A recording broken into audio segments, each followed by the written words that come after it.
আসসালামু আলাইকুম, শুভ দুপুর বন্ধুরা। সবাই আশা করছি ভালো আছো। বৃষ্টির দিনে এই যে আমার বড় যা পোলাও চাল দিয়েই খিচুড়ি করেছে, মুগ ডাল দিয়ে সেটা পাঠিয়েছে, মাংস পাঠিয়েছে। তো বট রান্না ছিল, ওটা দিয়েই দিয়ে দিয়েছি খেতে আপনার ভাইয়াকে।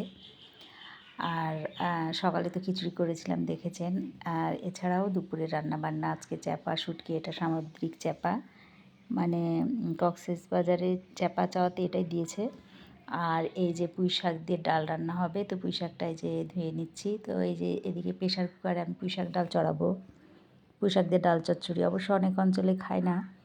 তো ওই যে কাঁচা পেঁয়াজ মরিচ ভেজে নিচ্ছি। তারপরে হচ্ছে সব মশলা, আদা রসুন পেস্ট, হলুদ গুঁড়ো, জিরে গুঁড়ো, মরিচ গুঁড়ো, স্বাদ মতো লবণ, ধনিয়া গুঁড়ো সব কিছু দিয়ে মশলাটা কষিয়ে নিলাম। কষানোর পরে এই যে এবার পরিষ্কার করে রাখা পুঁই শাকগুলো দিয়ে ভালো মতো কষিয়ে নেব। কষানোর পর এই যে পুঁই শাকগুলো এখন দিয়ে ভালো মতো নাড়াচাড়া দিয়ে নেব। তারপরে যখন হচ্ছে হালকা পানি ছেড়ে দিবে, ঠিক তখনই মসুর ডাল ধুয়ে দিয়ে দিব। তারপরে পরিমাণ মতো পানি দিয়ে রান্না বসিয়ে দেব। তো এইভাবে মসুর ডাল পুঁই শাক চচ্চড়িটা খেতে বেশ ভালোই লাগে। আপনারা যারা কখনো খাননি অবশ্যই ট্রাই করতে পারেন। তো এই যে আমার পুঁই শাক কষানো হয়ে গেছে, এখন হচ্ছে ডালগুলো দিয়ে দিলাম, মসুর ডাল।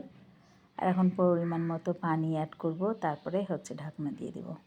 তো একটু নাড়াচাড়া দিয়ে নিচ্ছি ডালটা দেওয়ার পর। তো যদি শর্টকাট রান্না করতে চান তাহলে এভাবে পুঁই শাক ডাল করলে রান্নাটা শর্টকাটে হয়ে যাবে। আর হচ্ছে চ্যাপা শুটকি ভর্তা করব, সেটাও আপনাদের সাথে শেয়ার করব, মানে ভুনা করব। তো প্রথমে এই যে আমি হচ্ছে রসুন কিছুটা নিয়ে নিয়েছি, আর শুটকি মাছটা কেটে কুচি কুচি করে নিয়েছি। ব্লেন্ডারে এখন হচ্ছে বেটে নিব। আর হচ্ছে কয়েকটা আমি কাঁঠালের ভেজে রাখা বিচি দিয়ে দিলাম। আর এইদিকে হচ্ছে আপনি পেঁয়াজ লাল করে ভাজতে দিয়ে দিয়েছি প্যানে। পেঁয়াজটা ভাজা হলে পারে আমি হচ্ছে বেটে রাখা শুটকি মাছগুলো দিয়ে দিব। আর দেখলেন তো কয়েকটা কাঁঠালের বিচি অ্যাড করেছি। আপনারা কাঁঠালের বিচি ছাড়াও করতে পারেন, যদি পছন্দ হয় তাহলে করতে পারেন। তো এই যে হালকা বাদামি করে পেঁয়াজটা ভাজা হয়ে গেছে, এখন হচ্ছে আদা রসুন পেস্ট দিয়ে দিলাম। আর এই যে হলুদের গুঁড়ো, তারপরে হচ্ছে লাল মরিচের গুঁড়ো,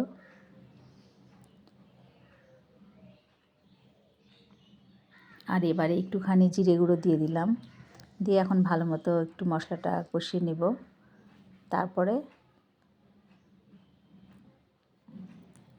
আর এই যে একটুখানি লবণ দিতে হবে। চাপাতে কিন্তু লবণ দেয়াই থাকে, খুবই পরিমাণে কম লবণ দিতে হবে।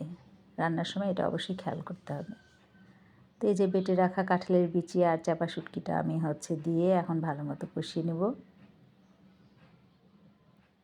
তো এইভাবে শুটকি মাছ হচ্ছে ভুনা করলে ভালোই লাগে খেতে। আর এই যে কয়েকটা হচ্ছে কাঁচামরিচ আর একটুখানি ধনিয়া গুঁড়া দিয়ে দিলাম। দিয়ে এখন ভালো মতো নাড়াচাড়া দিয়ে নেব। তো যতক্ষণে তেল না ছেড়ে দিচ্ছে ততক্ষণে কিন্তু কষাতে হবে। আর এই যখন এইরকম ভুনা ভুনা হয়ে যাবে লাল লাল, ঠিক তখনই রান্না কমপ্লিট। এখন কিন্তু তেলটা ছেড়ে দিয়েছে। Thank you for watching my video.